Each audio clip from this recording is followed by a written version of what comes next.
Perkenalkan, nama saya Laila Gina Alifah dengan NIM 2210 2111 20027.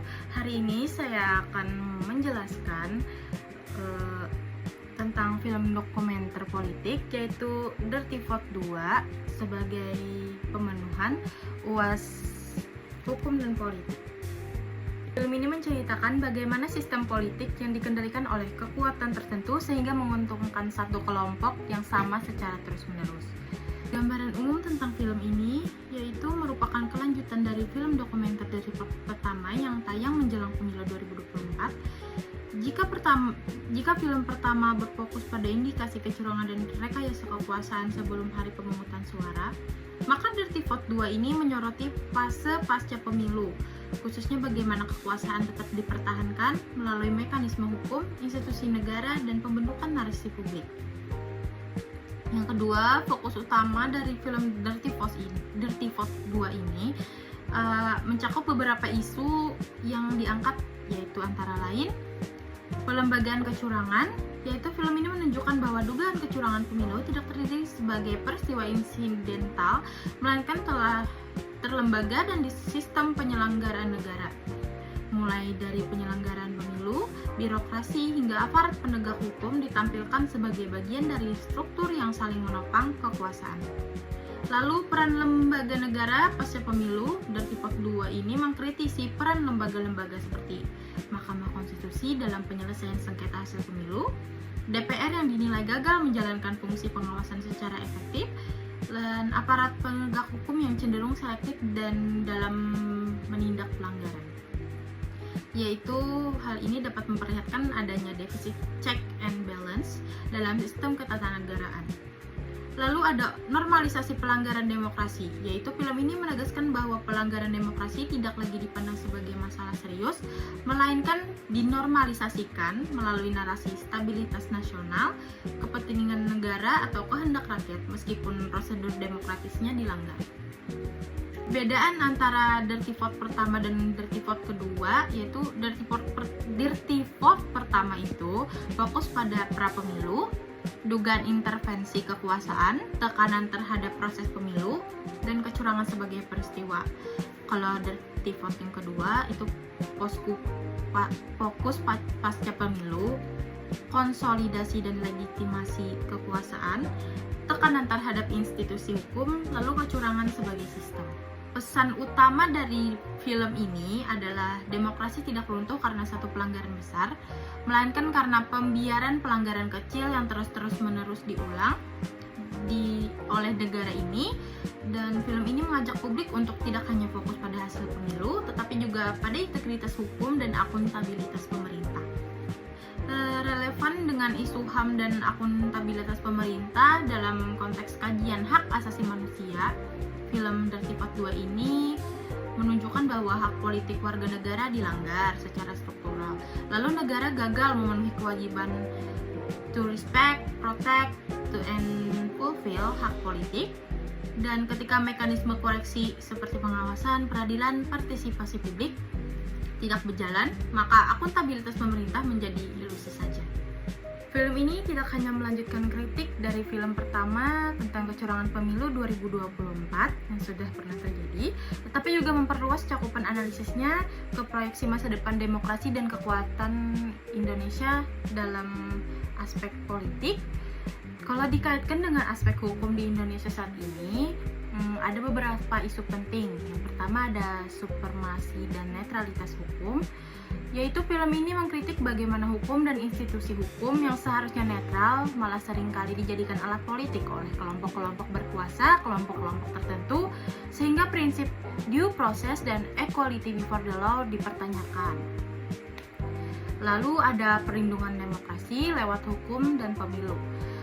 Film sebelumnya mengulas dugaan kecurangan pemilu di tahun 2024 dan kritik terhadap lembaga pemilu serta peraturan yang dianggap lemah dan mencegah manipulasi. Jika dikaitkan dengan aspek perpolitikan di Indonesia, film ini menangkap sejumlah dinamika politik yang nyata, seperti konsolidasi kekuatan, yaitu menggambarkan bagaimana kekuasaan politik, ekonomi, dan hukum cenderung terkonsentrasi pada segelintir elit yang biasanya memperlemah mekanisme check and balance. Yang kedua, ada peran lembaga pemerintah, yaitu film ini menyatakan bahwa lembaga negara yang idealnya itu independen justru dikendalikan oleh kepentingan tertentu. Biasanya berdampak pada tingkat kepercayaan publik terhadap institusi seperti parlemen, MK, serta aparat penegak hukum. Ketiga, ada diskursus publik, yaitu film ini menjadi bahan diskusi luas di masyarakat yang menunjukkan bahwa ruang politik di Indonesia saat ini memang dibentuk oleh narasi media sedemikian mungkin tentang bagaimana perasaan rakyatnya terhadap kecurangan-kecurangan yang sudah terjadi. Keempat, ada analisis dampak hingga Indonesia 2045. Jika tren yang dikritik dalam Dirty Vote 2 ini tidak ditangani secara fundamental, beberapa dampak mungkin muncul menjelang Indonesia 2045. Masih lama memang, tapi pertama ada demokrasi yang tergerus. Jika politik terus terkonsentrasi pada elit tertentu, partisipasi politik real dari masyarakat luas bisa menurun. Demokrasi bisa bergeser menjadi formalitas pemilu tanpa kontrol independen. Kedua, ada hukum yang tidak tegak, yaitu independensi lembaga hukum bisa melemah akibat tekanan politik. Ketidakpastian hukum bisa memberi ruang bagi praktik korupsi dan kekuasaan tanpa pertanggungjawaban. Jujur sangat berat bagi Gen Z yang melanjutkan Indonesia untuk kedepannya. Yaitu lalu ada ketiga, ketimpangan kekuasaan, yaitu model kapitalisme terpimpin, yaitu kepentingan antara gabungan politik, militer, dan yang lain-lain bisa menguat.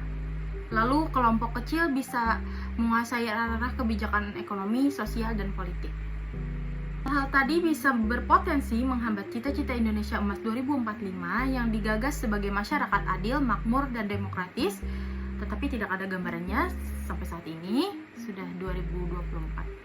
2005. Alasan tadi berpotensi menghambat cita-cita Indonesia Emas 2045 yang digagas sebagai masyarakat adil, makmur, dan demokratis, tetapi sampai sekarang belum ada gambarannya.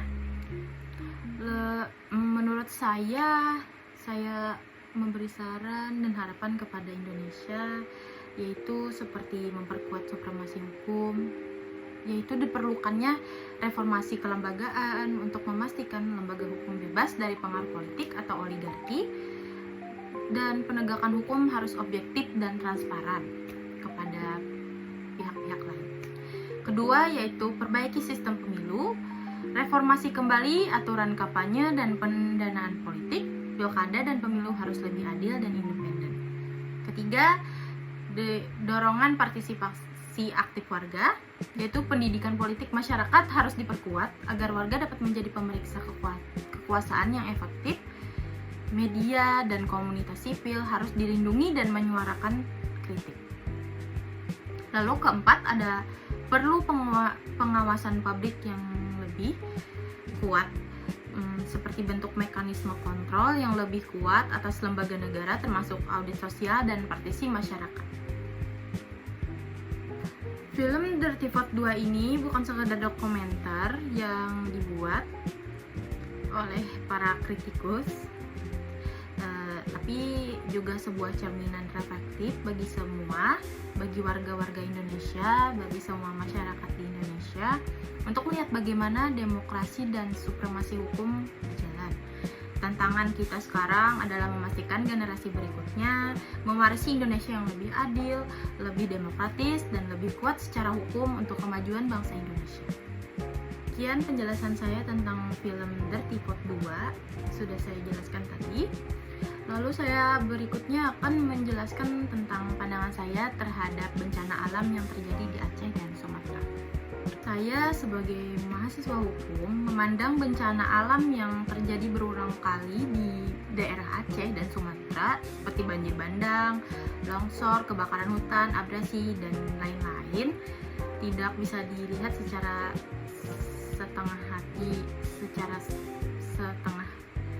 saja, karena dalam perspektif hukum menurut saya itu merupakan tanggung jawab pemerintah, karena itu termasuk Karena dalam perspektif hukum dan tanggung jawab negara, bencana tersebut harus dianalisis secara kritis, struktural, dan berkeadilan. Diberikan pertanyaan mendasar seperti apa sih penyebabnya dan siapa yang harusnya bertanggung jawab, dan apakah negara sudah menjalankan kewajibannya untuk melindungi rakyat dan lingkungannya. Pertama, apakah ini murni bencana? Mungkin secara teori bencana alam itu memang mungkin saja alami terjadi karena lagi musim hujan, lalu memang ada gempa bumi, perubahan iklim global, kondisi geografis wilayahnya. Aceh dan Sumatera memang berada di wilayah rawan bencana karena berada di jalur cincin api, memiliki banyak sungai besar, lalu struktur tanah yang rentan longsor. Namun, hukum tidak berhenti pada sebab alamiah semata.